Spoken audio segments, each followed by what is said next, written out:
Hey everyone and welcome back to a new video. So this weekend Warhammer 40k's much anticipated 9th edition has finally launched and is making its way into the hands of us eager hobbyists. For many of us that's going to take the form of the formidable Indomitus box set, which Games Workshop recently listed as a made to order release in what I think is probably their best community move to date, so good on them.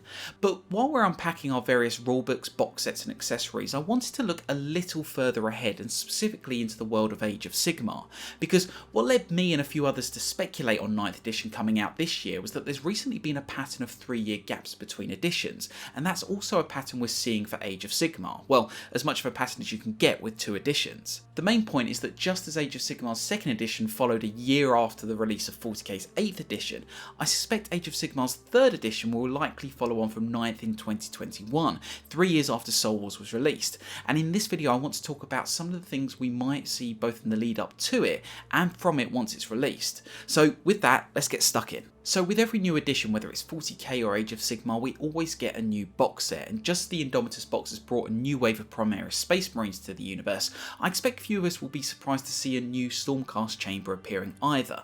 Now I do say that with a hint of doubt. In 40k, Space Marines sell, they sell exceptionally well, but I don't think Stormcast hold the same sway over Games Workshop's revenue in Age of Sigmar. Us AOS players tend to spread out a little bit more, I feel, maybe because the lore is so good.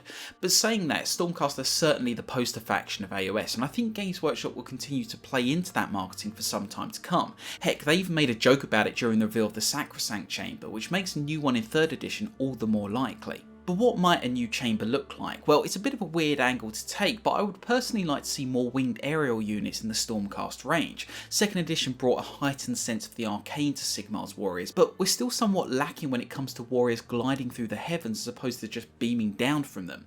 Yes, we do have Prosecutors and the Knight Venator and even the Celestin Prime, but I see them as an oddly rare spectacle in an army that is deliberately themed on the idea of angelic warriors bringing divine judgment down from the heavens. Crucially, I'm not speaking from a rules perspective here. I know the Stormcast are exceptionally swift as they are, but it just feels like there's something amiss, just like how Reavers were strangely the only dedicated Primaris combat unit before all of these new models started arriving.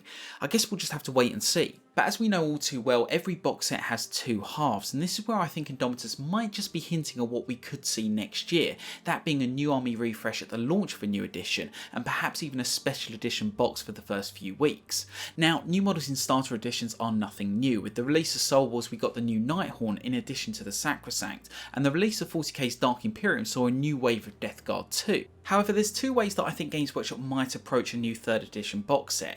We could perhaps get a new faction being launched, an odd thought given that we've just had the Lumineth and the Sons of Bahamut are right around the corner, and yet I wonder if the launch of these new Elves of Light might call for a new iteration of the Dark Elves, led by Malekith, or Malarian as he's now known. They could be a great opponent for a Force of Order like the Stormcast, but also a yang to the recently launched Lumineth. But alternatively, we could see an existing range refresh just like the one we're seeing with the Necrons, and there's clearly a number of Age of Sigmar factions that could really benefit from that.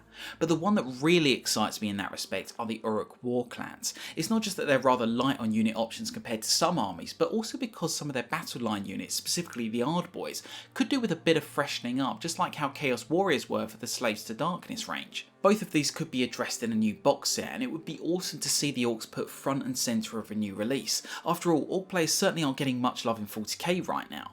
But whether it's the War Clans or not, or even if Stormcast Eternals aren't included in the set, what I really hope for is a special edition box just like Indomitus, a way of celebrating the launch of a new edition with a set that's not just full of extra models and beautiful rulebooks, but hopefully is just as available through made to order. That in my mind would be a great way to kick things off, and the incredible success of Indomitus means that Games Workshop will undoubtedly be thinking about it too. Of course, as I mentioned, we've just had 2 new factions hit the mortal realms, the Lumineth Realm Lords and the Sons of Bahamut, and ever since they were announced I've been as intrigued by their background and lore as I have been the models themselves, and curious as to how their new lore will tie into the broader story. A new edition gives us that opportunity to close off the Soul Wars chapter, and to blend some of the new factions in as we start to kickstart what comes next. To that end, I feel a narrative campaign series could be quite effective at achieving that, and it's something Games Workshop have been quite comfortable doing in Warhammer 40k. Now, those of you who, like me, have just gone through the Psychic Awakening books might be getting a cold sweat right now. That series, I feel, has proven to be somewhat underwhelming, despite being a good attempt to refresh the codexes and bridge us into 9th edition. But despite that, I think the Psychic Awakening approach, if done slightly differently, could be a great way to mark the end of 2nd edition Age of Sigmar and gently carry us into 3rd. And one change that I think needs to come from that is far fewer books with much more story in each. One thing the Fall of Cadia got right was that it was packed full of exciting plot developments and story, which gave it a much longer life than I thought it would have, and made it a collector's series well after the rules had expired. I think that needs to happen with future campaign books for both Warhammer games, because that's what we are at the end of the day. We're collectors, and having more story as opposed to time-sensitive rules means that those books will hold on to their value for so much longer. It is a question of balance though. I know some people just want the rules, but I feel sometimes we've swung too far onto that side of the scales, and the prices we're paying aren't really as fair if they're that prone to being replaced outright. But we'll come back to this in just a moment. What I would personally like to see is a narrative campaign that strikes that balance. A series of 3 or 4 books, each with a rich story and beautiful artwork that portrays a major development in Age of Sigmar's lore, and how each faction deals with it, culminating in the trigger point for 3rd edition. We can then include specific faction rules such as allegiance abilities that would otherwise be in the General's Handbook 2021, and leave that to cover specific general rules and battle plans. In fact, you could have narrative battle plans based on the campaign's conflicts and include them in those specific campaign books, and that would give them a huge shelf life even after the launch of a new edition. Now, I'm sure some will say that we don't need more expensive campaign books when we already have the General's Handbook and online errata to update the game between editions, and I very much agree. The current system isn't broken at all, and I think it works rather well. It's just that flicking through the pages of the General's Handbook, I don't see all that much that couldn't be put into a narrative campaign book that was specific to a group of factions, meaning the General's Handbook, the core toolkit, could be much smaller and hopefully much cheaper as a result. That then gives us the opportunity for further lore development and perhaps even space to do much more with the factions during each annual cycle. I'm not just talking about including the faction rules and errata updates in there, but also introducing new characters, extra war scrolls, endless spells, and all the extra narrative mechanics that would really add a lot more value into such a book. I'll admit, it's not a fully fleshed out idea, but I really do think that Games Workshop's tendency to launch campaigns towards the end of editions of 40k might just rub off on Age of Sigmar. The cynical amongst us will say that that's for money reasons, and maybe so, they are a business after all, but I truly think that if it were given more value in the form of lore, in balance with a more tailored approach to faction updates and rules, that wouldn't be such a bad thing at all, and it could be a great way of moving both the story and the game forward in one exciting push. And finally, one of the most exciting and somewhat divisive elements of 40k's 9th edition is the new app, which not only offers army builders and older codexes behind its subscription service, but also allows players to access digital copies of their codexes using codes found in the physical copies. Now, this is nothing new to Age of Sigmar players. We've had an app for a fair amount of time, and even an army builder feature that has sat behind a paywall, charged at 99p for those of us in the UK. But what I think we're going to see in a new edition of Age of Sigmar is a shift in how the current app works, moving closer to how 40k's is going to work. That's bound to raise a few eyebrows, but allow me to explain why I think this could happen and probably should happen going forward.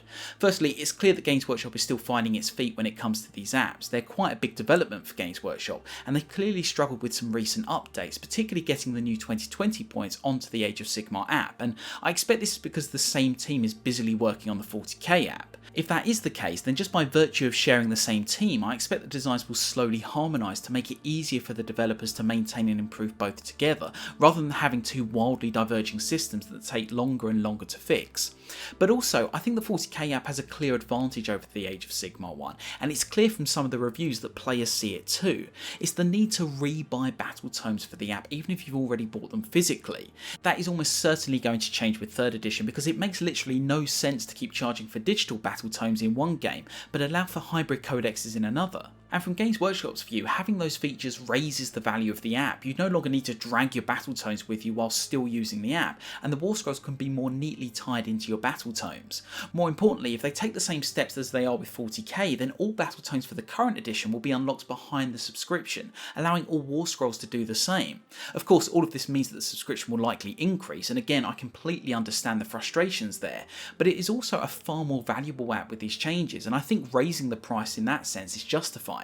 However, I would also expect to see some sort of saving for using both app subscriptions, since Games Workshop loves to incentivise playing across both games where possible. Now, I'm not just trying to make a case for putting more money into Games Workshop's pockets, but I think the new 40k app is showing a brand new approach to how Games Workshop shares its resources and makes them available for players, and I can't really see them not doing that with Age of Sigmar when a new edition does finally launch. If you put the subscription aside, the benefits are just too good to suggest not doing it, and that would make the entire Warhammer resource experience fully digitised, which would be a major milestone in the hobby, and it would probably be only the start, with more resources, updates and rule tweaks that are generally laid out in White Dwarf and the General's handbooks being included digitally and made available to players instantly for their games. That's the sort of experience I want 3rd edition Age of Sigmar to be, and I think the rolling out of my Warhammer accounts is laying the foundation for that.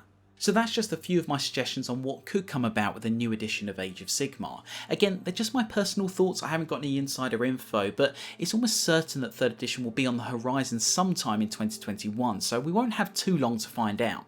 With that in mind, let me know in the comments below what you would like to see in a new edition. There's so much that could change, and I'd love to hear what your thoughts are, whether it's the rules, models, the app, or something else entirely. But I also want to thank you for watching this video. Please do consider liking it and subscribing to the channel if you enjoyed it, and I do hope you'll join me for the next one. But until then, take care.